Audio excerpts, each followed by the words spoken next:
One man turned the humble suitcase into an icon of style and purpose. Meet Athan Didaskalou. Love that. Love being number one. You can create stories and communities and do all these things, but if the product's not that good, then eventually that all goes away. It's like you're not a luggage brand, you're a travel brand, and that really, I suppose, stuck to me. It was always about the final destination, but I think the journey component and the fashion side of the journey has started to take hold, especially post-COVID. I think if you've now got a hack where you can talk to anyone because they're rolling around your suitcase. What was that like flying business class and taking the choice to go left instead of right? You know, once you hit plat, you want to hold on to that for dear life. Platinum handcuffs, they call them. They are definitely the handcuffs. Do you know Los Angeles is the best value deal?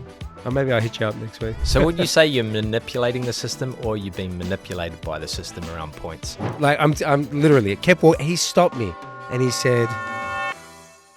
So I suppose we just really wanted to start off with that moment when you were in the Qantas hangar and the plane's parked up there and you're looking up, the Prime Minister's there, there's gold medals, and there's July luggage. And this is on TV too. I remember watching this. On every channel? Yeah. National. Great. How did it feel? Yeah, how did it feel? And I know it wasn't your first Olympics, but this one was the first. It's an amazing moment for anybody who owns a brand, owns a business, or is just part of anything to find themselves in an unplanned, amazing moment that you'll never get ever again. In this sense, where we said, yes, we'd love to supply the Australian Olympic team. We're amongst great company with some amazing sponsors.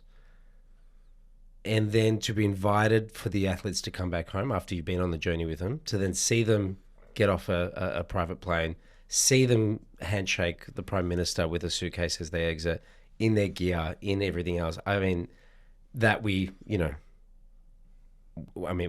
were part of the program, but that was never part of the contract, right? It was never in writing that this moment's going to happen. This is essentially what you're being part of. So for us, it was a pinch ourselves moment. You know, Richard and Richard's of Chinese background. I'm of Greek background. We're supplying the Australian national team. It's a moment where we feel like we've all come together and gone, I just can't believe that this is happening. You know, not that we do things to make our parents proud, but it's nice to be able to look back and say, well, you know, we're part of the national team now. You know, we're the athletes as well. Yeah. We're part of these guys, and we've helped them get there. And also the multiculturalness of Australia. It's just melt in one. I think very topical at the moment, you know, but such a cool thing to be able to be a part of and to be accepted in, and to say that we created this thing 4 or 5 years ago and now be part of this moment for us was quite special. So, it was a moment for us not only as a great brand moment, but a realization for ourselves. We're not just an e-commerce brand. We're not just a retail brand. We are trying to be Australia's next best to export. And, got a lot of respect for a lot of great brands that we've exported out. We'd love to be in great company in that world. I've never met a brand just like how we talked about at the start. As someone was coming down the lift, they were saying, hey, that's a July founder. I've got one of his white suitcases. I don't hear anyone talk about, hey, I've got like this, I've got that. But July suitcases, you see them rolling around. People love to roll them. They do, and they love to chat to you at the airports. It's like my, I always say, nice suitcase. Whenever I see people at the airport, I'm like, I love your suitcase. More often than not, we end up chatting for like 10, 15 minutes. I don't say, who I am or where I work, but we end up having a great conversation. You'd be surprised how open people want to talk about luggage and the brand, and I love it. I feed off it. The admiration. We were talking about Queenstown recently, just having come back from Queenstown, but on my way there, going through duty free, saw a young couple of July trunk suitcases.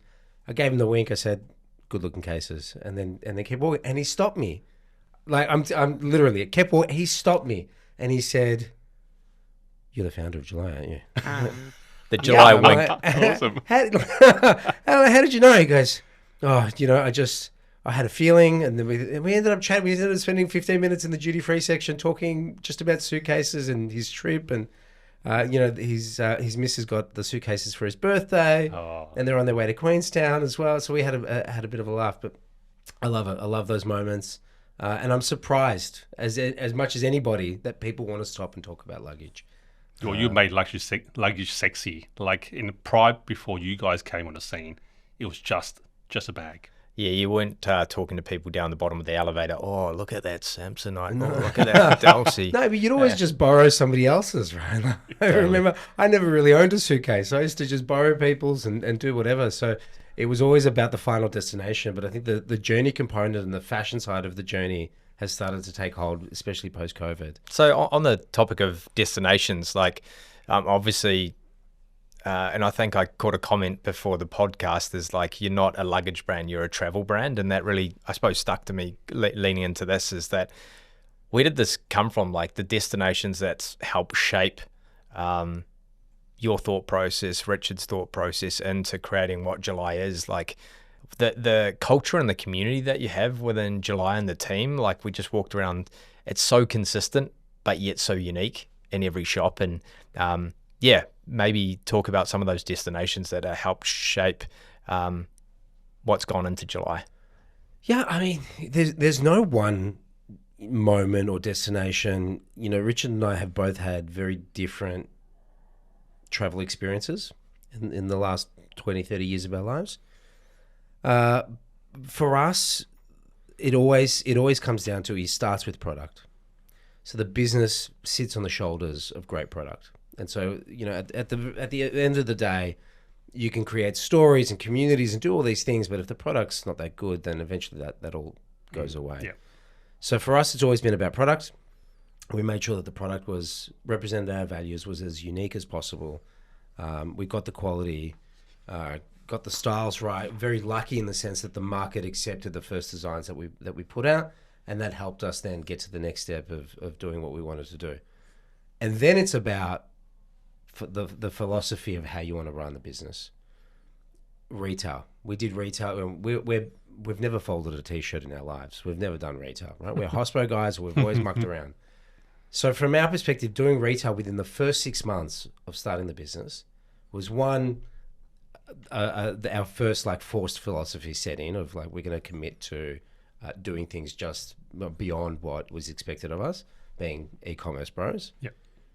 And then the next part was like, well, what else are we going to do after that? How do you keep going? How do you keep making this thing feel different and feel valued in the market? So you look to inspiration, and you look to, you know, yes, it's travel experiences and other retail brands, and we look for the best. Again, Aesop is one of I think Australia's great brands, great exports. They've done a phenomenal job in retail. And it's no shame that we look to some of the best and go, how would a July interpretation of these values look? And we had a really nice idea early on, in that no two cities are the same, therefore no two July stores will be the same. And so we carried some of that thinking and philosophy through. And I think, to our credit, one of the best executions of the brand that we've done to date. It's an exciting moment. We get people who live in Melbourne, maybe fly to Brisbane for a holiday, and then we'll go and visit the July store. Who in their right mind visits a luggage store on holiday? Yeah. It's just a funny, crazy thing to do. And so, you know, I love hearing those stories. Early, like the first year of customers, they've all got our personal mobile phone numbers. So I still get messages from our top customers going, I just bought this, I'm here at the store now taking selfies. Richard, go if you're listening. You know, that's referencing you from last week. So we're you know, I guess part of the philosophy of the brand and the business, what we try and do is that we're the real deal. It's just, you know, it's a couple of guys and a very great team working together to execute on some of that vision. Yeah, amazing.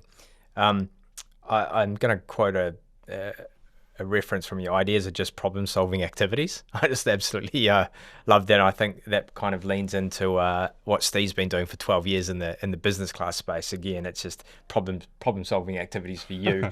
But yeah, how is business traveling business class and that first time? Maybe share some stories around what was that like flying business class and taking the choice to go left instead of right? Traveling business class. So, you know, are we talking literal, the first time traveling business class? Yeah, the very first time. How did that feel? I mean, I think very first time traveling business, I got the points upgrade. I was working in advertising, and I was never, we never allowed the expense to get business, but I had the points upgrades. So, very, very topical. Yeah. But then you do the Melbourne to Sydney points upgrade, and you feel like a boss. You get your napkin and the proper cutlery. You get a little meal. Yeah, you get a nice little thing. Would I like bread? Yes, I would. The pepusea butter. You feel very good about that. I actually got upgraded to first suite at Singapore Airlines. Oh, first suite, and that was good. That was another moment, right? So I've had that Was that in your 40s? Was that the first?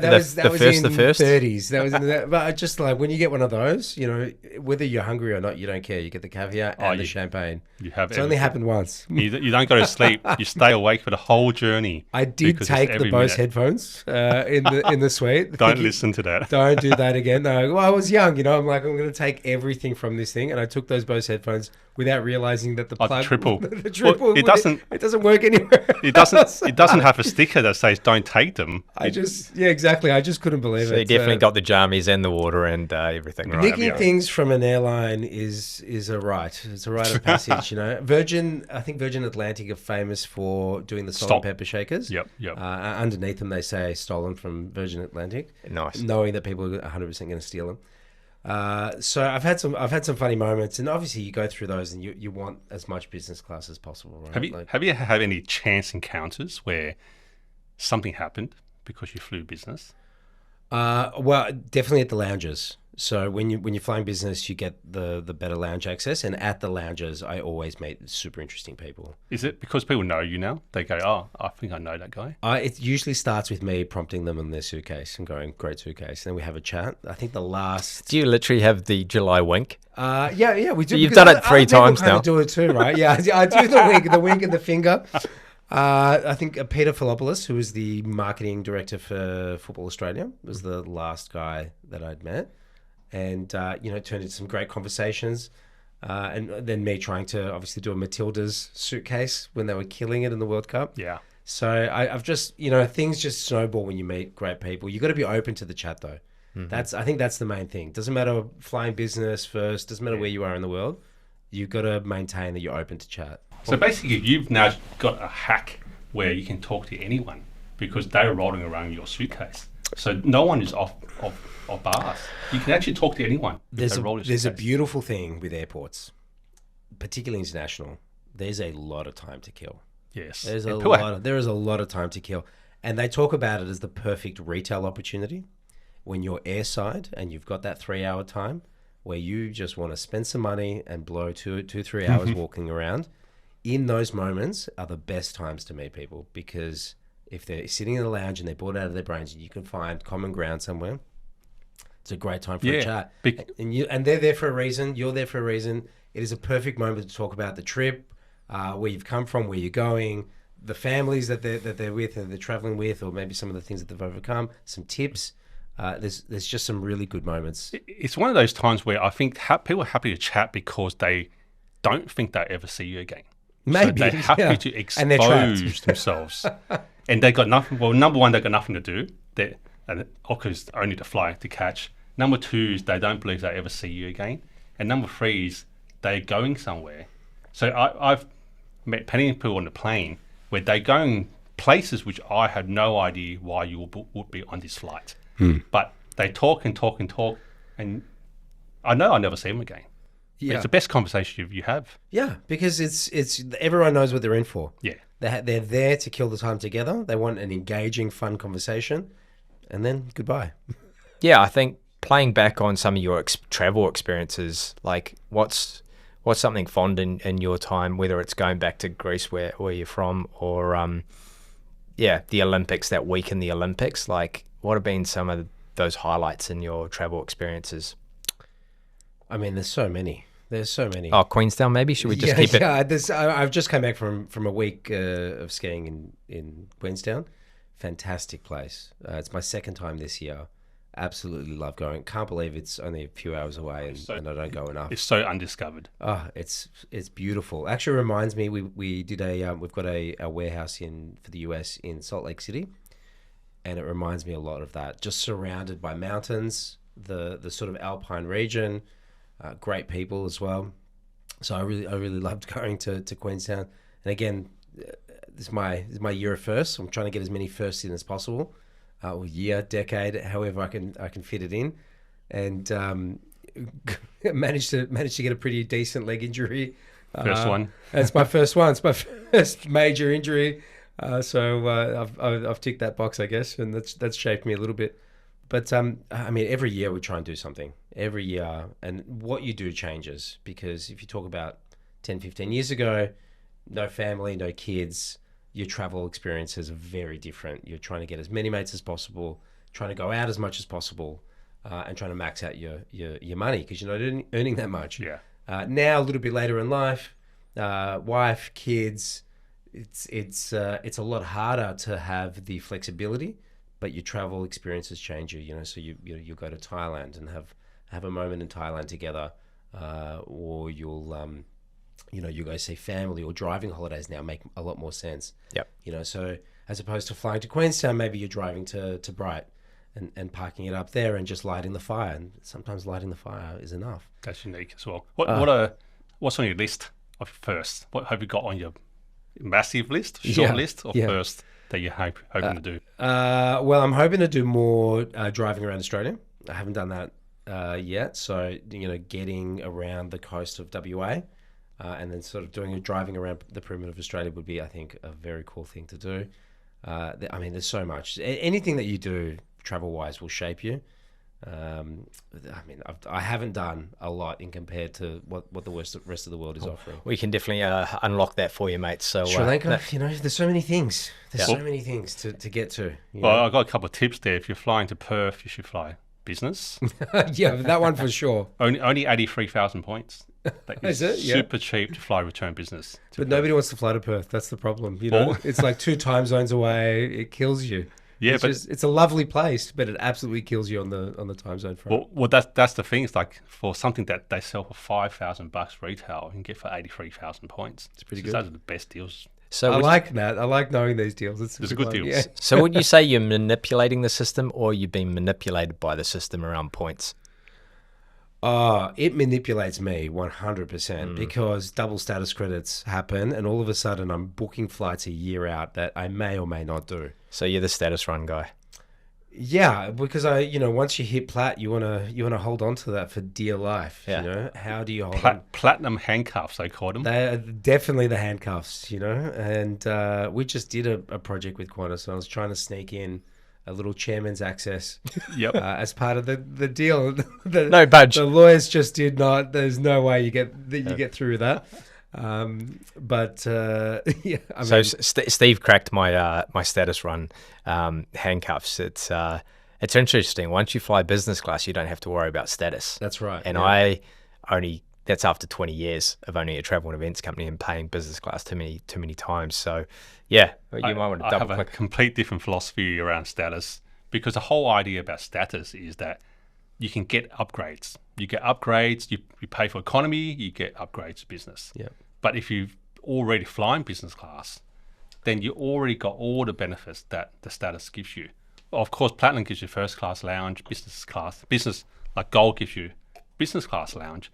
But if you're already flying first class on points, You don't need it. then what will your status do for you? So we actually try to help people see how much money they're spending on status and see if there's another way to do so. Oh, it's the right way, 100%. It's definitely the right way. But you won't let it go though, because it's Well, I'm still in. I'll tell you why. Because the way that I travel, I'm like I'm doing the hard yards. I'm the army, right? I'm digging trenches. I'm setting up tents. I'm feeding the people, right? One apple at a time. I'm doing the hard yards. You're like the Air Force. You're high impact, fly in, fly out. You're just getting it done in minimal intervention possible. They're the differences. Actually, I went to a Platinum 1 event at Qantas not too long ago, and as part of the suitcase promotion. And the guy that was awarded the most traveled Platinum 1 member was a geologist, a young geologist. And I went up to him and said, "Mate, what's the secret? What are you doing? He goes, "Mate, you do not want to know. Like, it's not glamorous at all. It is a lot of economy flights, like flying like Sydney to Orange, like just looking at rocks and then flying back the next day. It's all legwork. So I think like that's the status thing. That got him to the Plat 1. So, I don't recommend it, but it's hard work. If you can do it your way, Air Force is definitely better than the Army. This is a perfect segue about talking about rocks and geology when it comes to points and cracking open the rock and finding that actually all the rocks that you're standing on, as in business expenses. Gold. So do you want to crack open the rock? Yeah. Like I think a lot of business owners don't think that they can double dip. So I love this philosophy of double dipping because, of course, when you're paying for your expenses, you're paying for whatever you're buying, and you try and get a good deal there. But the ability to earn points on every bill you pay and then use those points to fly a business off first is our idea of cracking the rock, because it's coming to give you the same result, but just through a different way, through the side door in a way. Because the whole freaking fly program was designed to reward you, and you just went straight for the reward without doing the work. Any way you can get it done, do it. We'll have to fly you somewhere. So do you spend points on? Are you the guy with the Westfield vouchers at the end of the year and toasters, or do you actually spend it on business class, or you hoard? All flights. Yeah, good. There you go. I mean, we run pretty lean at July. Probably not to the right philosophies that we should be doing, but we basically use the points for upgrades only. So we'll get a flight to New York later this year. Rich and I will buy economy flights and then use the points for the upgrades. Is Richard also Platinum 1? No, he doesn't do the legwork. He's not in the army. He's not in the army. He's not in the people. He has very low chances then. He's like even he's going to China and Hong Kong next week, and even then he was like, I couldn't get points, too expensive to fly biz, so economy, and we'll see if the points get upgraded or not. Richard needs to give me a call. I don't know why he's got my direct number. I know, but we run lean. It's the same philosophy of the business, and I think it's nice. For us anyway, it's nice that we set the tone Totally. as well. It's not like it's an exec team. We all fly biz and everyone else flies economy, mate. We're economy the whole way. Particularly into Australia travel is just so not worth it. 100%. Yeah. So for us, it's just get the job done, and whichever lounge is nicest to you. So you fly a lot. I'm interested in, do you have any sort of like travel routines or processes that you think is better than anyone else? You've What's your hacks? What's your top 3? I mean, I'm pretty streamlined. So you're the 3 out. No belt. Definitely no belt. That's like always wear the things. No jewelry, no belt. Like, so you can just run straight through the security. You always go through the middle security, not the edges. That's tried and tested. I love these ones. Tried and tested. Middle ones only. If you go fringes, so particularly like Sydney domestic, straight up the middle. Go to the middle. They're always quicker. And they're less likely to be shut as well. So you always go through the middle. No belt, no jewelry. Get straight through. What else is one of my things? I get there like 20 minutes before boarding. Oh, you run it tight. I run a very, very tight thing. I was picking you to be the 3-hour retail therapy type. I'm talking domestic, right? Right. Yeah.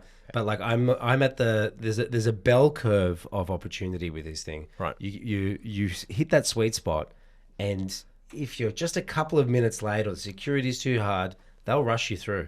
They'll get you, particularly in Australia, they will make sure that you get through and you get the VIP treatment. Oh, thanks. Sorry, Australian customs. We've completely blown it. But like, you get there just before, and eventually, like, you get in. It's never that big of a deal. It's only if there's a security anomaly that you can't get through. Tomorrow at Melbourne Airport, there's 12,000 July luggage people leaving it to the last minute. US domestic, that's definitely not the case. Through experience, I can tell you, they will not let you through for anything. Yep. But in Australia, they're a little bit more forgiving if you show them that you're catching a flight.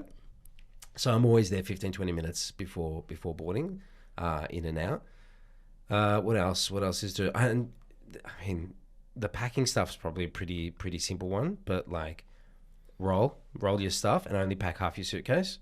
It's a really easy one. Do you have such a thing as a go bag where one bag is always semi-packed at all times? I mean, you Like can go call bag. it that, but it's really just because I haven't unpacked from the last trip, right, and I'll just yeah, pick sure. it up and take it again. Yeah, I mean, it's not, I don't know if that's a strategy. I'm sort of thinking your home will have like 5 of these suitcases July, just ready the to Monday. go. I mean, Different colours I for wouldn't call it different a hack, days. but I pack the morning off. Like I'm really just like roll, go.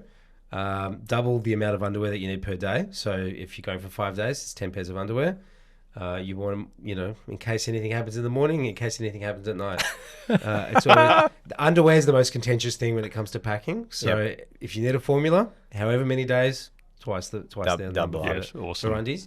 And for me, the biggest hack is always you get like a very basic skincare hydrator and brush your teeth. To me, that's number one game changer. You do that on the plane with a bottle of water, you will feel $1 million, and that jet lag just goes straight away. No shower when there's no shower. Well, on when board. there's no shower, if you don't get that kind of opportunity, but a little refresh on the plane goes a long way. Yeah, awesome. Well, thanks for those. We're definitely, by the 100th episode, we're going to have a serious list of tips and tips and hacks. So on this What next, have I missed? What do you guys do? Like, what do we do? do you have any Jeepers. hacks? I'm a biohacker, so it's wherever I can get an ice bath sauna to hit the reset, especially going up to LA to get into that's where I go. Would you wear a sauna bag, an infrared sauna No, bag? I'm not Ben Greenfield. Ben Greenfield and like in a capsule. No, that's definitely not me. But that's all about hydration for me. Like I didn't realize how much water or hydration you. It's very drying, right? The air is constantly stuck. So just drink a ton of water and take hydration tablets, and I feel like that helps heaps. And try not to eat too much of the food up there because it's just packed of sodium, and get the steps in as well. Like there's nothing worse than getting off the plane, and I can't wait till July comes out with a tracker that tracks miles, mate. Watch the space. Double. Well, maybe you can get some Connors points on top of that. Yeah. I'll pitch the idea. My hack is literally just don't fly economy. Yeah, That is my pretty literal good. hack. It's pretty good. I'm not sure if everyone can do it, but if you don't fly economy, you don't need any of these other stuff. That's true. What's They the do tip? rush you through. Yeah. They do rush you through in a car to the thing. Let's talk about this innovation of like luggage. Hasn't changed too much for hundreds of years, but I feel like in the last 5 years it's changed a lot with July luggage and this new innovation that you have with this Qantas bag. I think that's amazing. The amount of times that I'm like, where the hell is my bloody bag? And now you've launched this amazing Qantas bag that's sold out. I was like, went into the shop and they're like, nope, sorry, we're sold out. Can you tell us about what this Qantas bag's all about? Yeah, it's been great. So we developed a TSA lock that has integrated Apple Find My and Google Find Hub tracking ability in it. So it means it integrates whatever phone you've got. You can just press it, pair it, and it's ready to go. A huge moment because having both of the brands, having both of the platforms don't exist. What was that moment that you're like, we need to do this?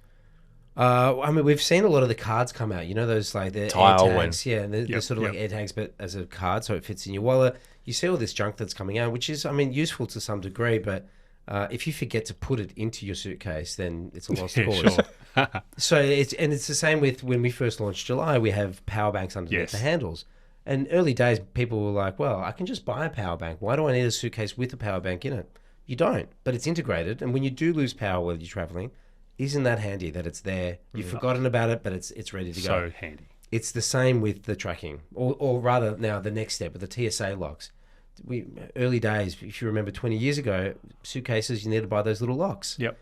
And people would forget the codes to them, and you get the thing, and then they'd chop them up because TSA wanted to get in. Yep. So then they made TSA locks. Then luggage companies figured out, well, why don't we just integrate the TSA lock into the suitcase? And so now it's a pretty common thing. I don't think you'd buy a suitcase without an integrated TSA lock in it. This is the next step, we think, in travel innovation, in the sense that why isn't everything that somebody else handles tracked by default? The technology is already there on our phone. We all use one of two platforms. Let's just integrate it into part of the system. So we're definitely the first. We're the first in the world. I foresee it to be a standard within 1 or 2 years that all new luggage will have tracking ability out the gate, like TSA, like wheels. Luggage didn't used to have wheels on it. 15 Oh, years yeah, that's ago. right. So that's an amazing innovation. And like, what in your space is July the travel company? What's the future of July Luggage, July the company? Paint a That's vision. a big question. I love big questions. It's a big question. Well, I mean, back to my earlier comment, we stand on the shoulders of our product. Mm-hmm. You can dress up what we do as lifestyle luggage, fashion directive, travel accessories, and lifestyle brand moments. But ultimately, comes down to if the product doesn't stand up, if the product is not innovative, it's changing, and it continues to serve the needs of evolving customers, then what are we doing? What are we here for? Eventually, we'll obsolete ourselves out of work. So we love trying new things. We're experimental by nature. Let's keep trying things. Sometimes they work, sometimes they don't. We're open to doing new things, and that's where some of these partnerships are coming from. Mm-hmm. The Australian Olympic team, they were open to having a suitcase partner as part of the program because suitcases are not apparel or anything else. And was this the first time they've ever had suitcase partner? They did something in Beijing, but nobody really wanted to talk Right. about that. Then we did something for the Commonwealth Games. Nobody really wants to talk about that. And because Paris was just a cool moment and we won a lot of medals, everybody wanted to talk perfect. about it. Right. Yeah, it was pretty good. So we did something there. We did the world's first tennis suitcase with the Australian Open. I saw that. That was fun. That's sick. What a cool thing to do. Pat Rafter's got one. Sick. Next, you can talk to him easy now. So good. Novak's got one. It's just like so cool to think that you can make stuff and people love it and respect it. And when we showed Qantas this trackable lock, I mean, I've never seen a large organization move so quick to say it is possible. Oh my God. It is. I'm telling you, these guys are All the entrepreneurs out there. Not just because I want chairman's access, but As he does the July wink again into the camera. Love it. I mean, Con and Ray and the team at Qantas, I honestly, not an ad for Qantas, but really just moved so quickly to get that done in a funny moment, right? Because, we're talking about production times and lead times. And we had said to them, look, we can get it made by this timeline, no problem. But, sea freight takes its time. Mm-hmm. You're looking at least 30, 45 days.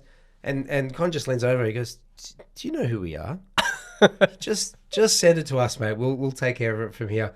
So they flew the stock over. They flew it over from Hong Kong to Sydney, and overnight, like basically overnight express. We're like, oh, that's the power of having an airline, partnership. No mucking around. Geez, here we are talking about points and travel hacks, and you just got an airline to ship. Sometimes you overnight just got to throw cash at it. Yeah, The mic magic. drop moment. So it's very cool to be able to make things and have other brands just really respect what you're doing. What are some of the things where you tried that didn't hit the mark? There must be a bit of R&D stuff on the floor. Yeah, I mean, there's so much that, in terms of like didn't hit the mark, it's always like color updates Colours, or, yeah. You try like a shoe bag or something like that where it doesn't hit the natural scale.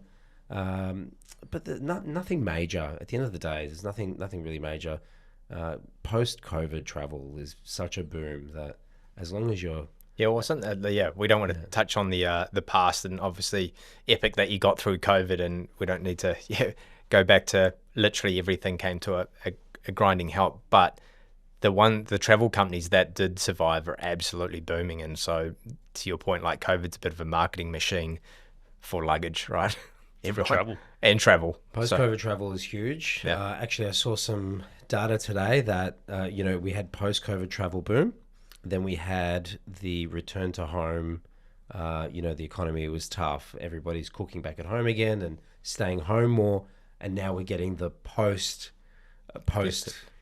boom again through after that. Where discretionary spending is nobody's spending anything discretionary bar travel.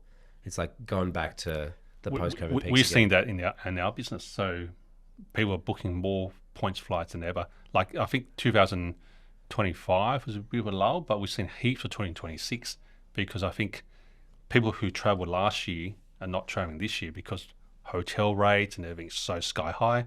But next year they're back and they're booking more flights than ever, which then means that more luggage sales. Yeah, I mean, if we're seeing the uplift, we're like fourth or fifth on the list, right? Once you buy flights and the hotels and linen shirt, you know, we're at the bottom of that list. But if we're seeing the uplift, it's great to be part of that rise. We've seen people buy a whole family of July suitcases.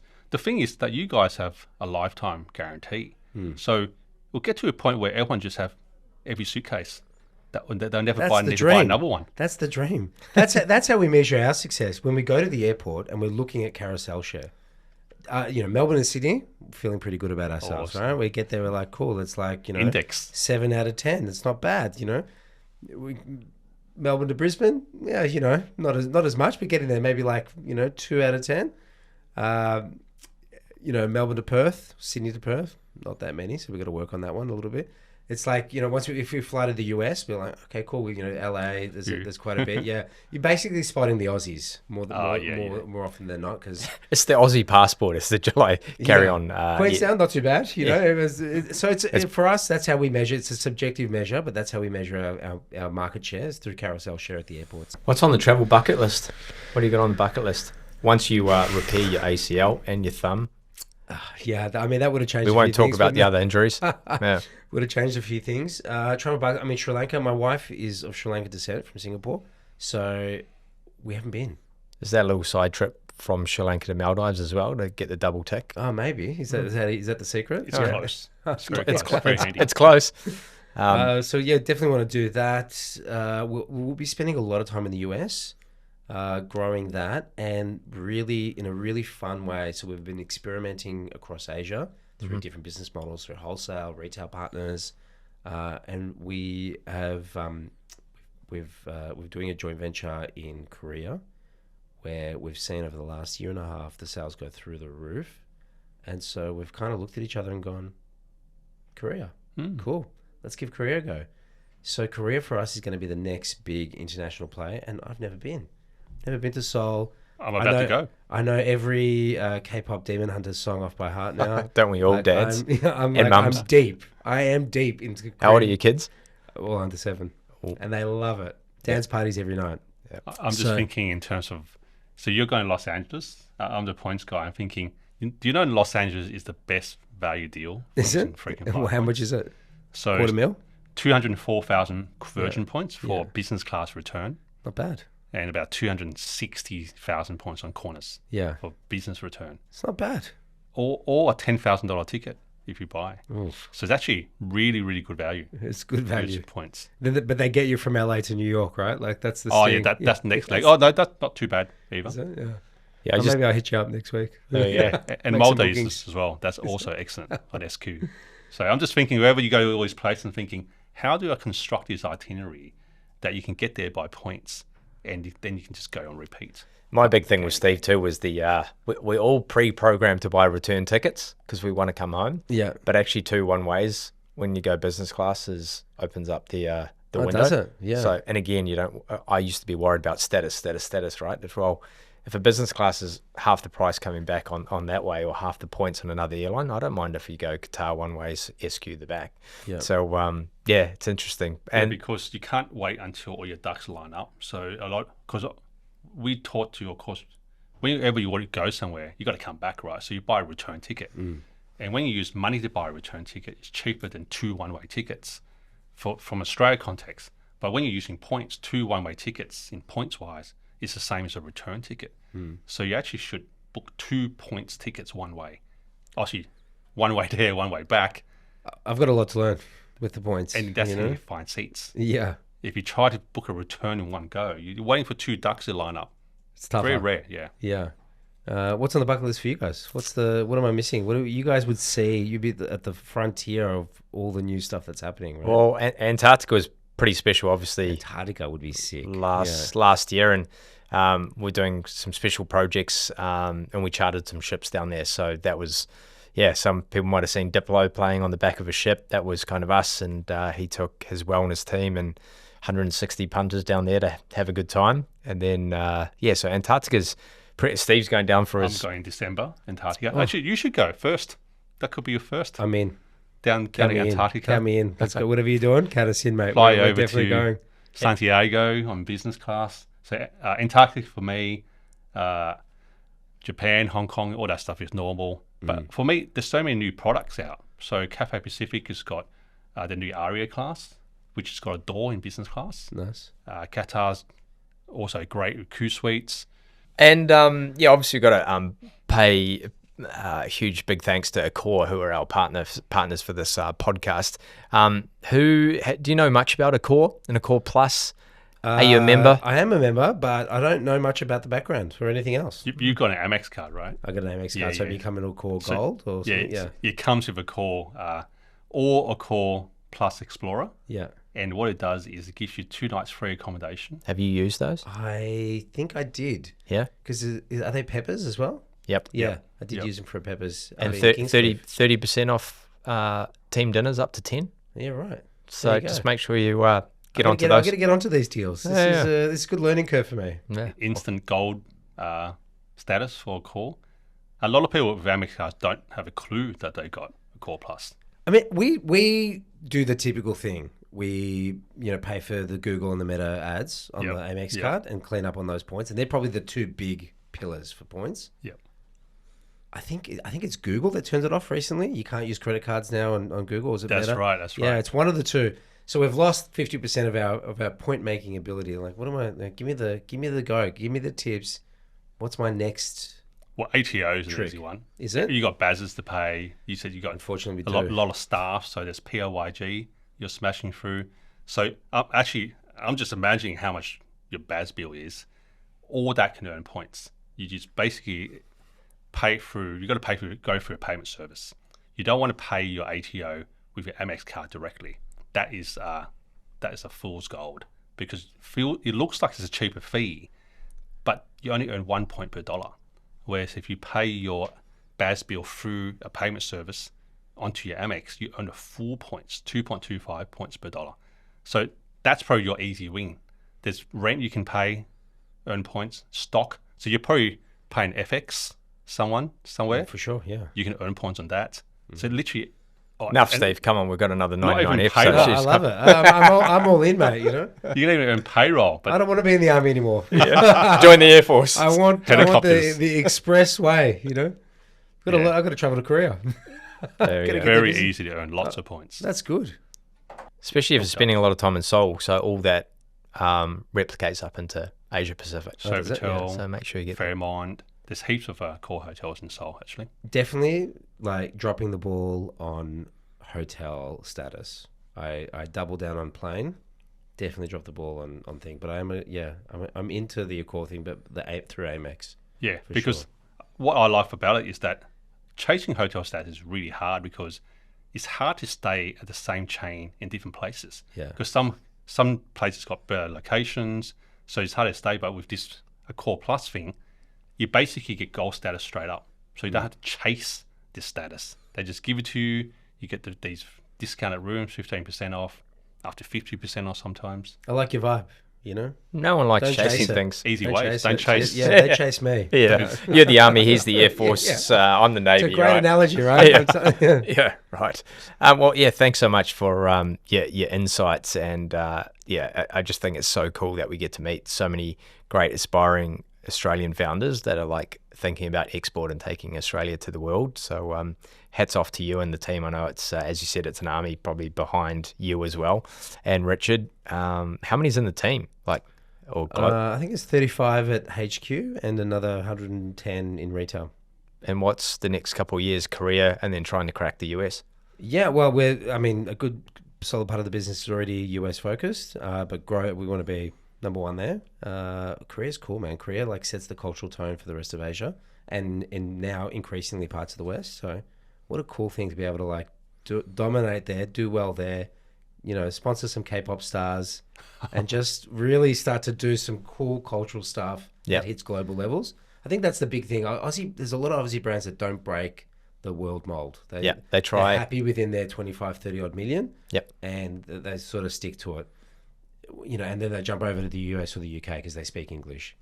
But wouldn't it be cool? Wouldn't it be cool to really do something great in Korea or in Singapore and Hong Kong or in China, and then grow the base from there? I actually listened to a really good podcast for the ex-MD of Adidas, Zion, Kiwi guy, And it talked about that Korea story as well in regards to it is the cultural spot, and a lot of Adidas testing stuff happened there. And if it worked, then it's like, yep, let's go to Japan, Singapore, and everything else. So yeah, man, hats off to you. So Thanks for having me, guys. no worries. Thank you. Thanks.